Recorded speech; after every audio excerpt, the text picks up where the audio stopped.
A man said no to $50,000 in 1976. That no cost him $1 trillion. But here's the thing that makes it worse. He knew. He looked at the future, understood exactly what it meant, and said no anyway.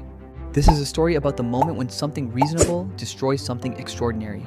It's about a decision that echoes through decades, and it's probably a decision you're facing right now without even realizing it. Because unlike most cautionary tales, this one doesn't have a villain. It has a man, a successful, intelligent, credible man who made the exact choice that you might make. 1976. Atari isn't just winning, it's dominating the entire video game industry in a way that won't happen again for another 30 years. Arcades everywhere, Pong, Breakout, lines of people feeding quarters. The founder is Nolan Bushnell, 29 years old, a man who took a crazy idea and built it into hundreds of millions of dollars without permission from anyone. He's not desperate. He's not struggling. He's won. Completely, totally won. Then this kid walks in. Stephen Paul Jobs, 20 years old, college dropout, making $5 an hour as employee number 40. Not even top 20. Just another engineer in a company full of engineers.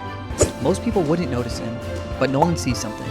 It's not what Jobs says, it's what Jobs does, the way he refuses to accept good enough, the way he demands that something be beautiful and functional, not one or the other, both at the same time, in a way that most people think is impossible.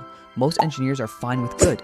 Jobs is not fine with good, and Nolan recognizes it because Nolan is the same way. Then something unexpected happens. Jobs and his friend Wozniak, working outside the company, create a game called Breakout that becomes one of Atari's biggest hits, revolutionary in a way that reminds Nolan why he started this whole thing in the first place. Nolan pulls Jobs aside. "You're gonna change the world, Steve. Not might. Not could. Gonna." How does Nolan know this? What does he see in a $5 an hour employee that makes him so certain about the future? And more importantly, why is Jobs already thinking about something completely different? Jobs isn't thinking about arcade games, he's thinking about personal computers. Back in 1976, personal computer wasn't even a phrase yet. Computers were the size of refrigerators. They cost $100,000. They lived in university basements and corporate offices, owned by institutions, not by people. Jobs looks at this and he thinks something crazy. What if that was in every home? What if it was small enough to fit on a desk? What if it was beautiful? What if my mom could use it? This is insane in 1976, but Jobs isn't insane. He's thinking 5 years ahead of everyone else, and Nolan remembers that moment later, when it matters most. A few years pass. Jobs quits Atari, meets Wozniak outside the company. They build a computer in a garage, just two guys. A garage, an idea. They call it Apple Computer Company. But here's what people miss about this story. Nolan didn't say no to Apple because he thought it was worthless. He said no because he already had something. Not a backup plan, a real plan. Chuck E. Cheese.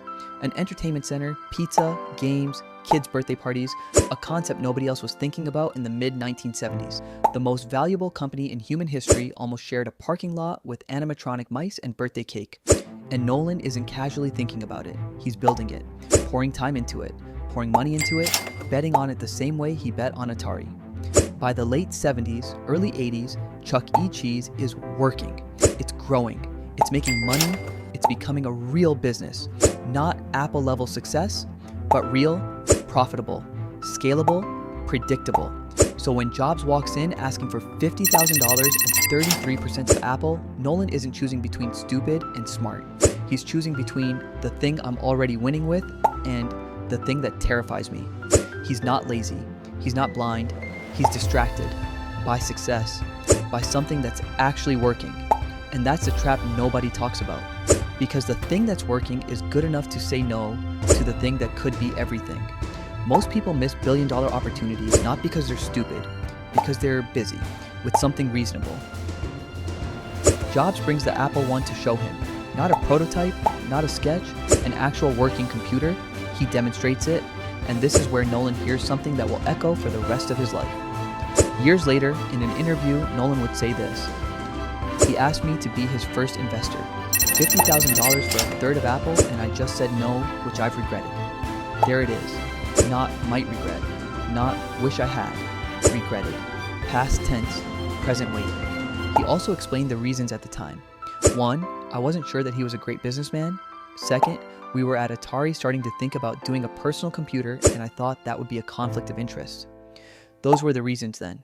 But in that moment, when Jobs is showing him the machine, Nolan understands what's happening. He knows. Again, he knows what this is, but knowing isn't the same as choosing. I need $50,000, Jobs says. You get 33% of the company. Now, pause. You might be thinking, why would anyone say no to that? And Nolan raises this objection immediately to himself. Why am I hesitating? I have the money. I understand the vision. I've watched this kid work. Why can't I just say yes? The answer isn't logic. It's something deeper. It's comfort. Because here's what Nolan is actually thinking in the moment before he says no. I'm already rich. I'm already successful. I built Atari from nothing. I have this pizza restaurant that's working. It's going to be good. It's going to be safe. It's going to make money. This kid is asking me to risk $50,000, to complicate my life, to believe in something that might fail. I'm tired. I've already won once. Why would I do that again? That's not stupidity. That's not blindness. That's the most human thing in the world. Choosing the bird you have over the two in the bush. Choosing comfort over potential. So Nolan says no. Not harshly, not with anger, just not right now, not for me. And Jobs leaves. Doesn't argue, doesn't pitch again, just walks out. But in that moment, the exact moment the door closes, Nolan knows.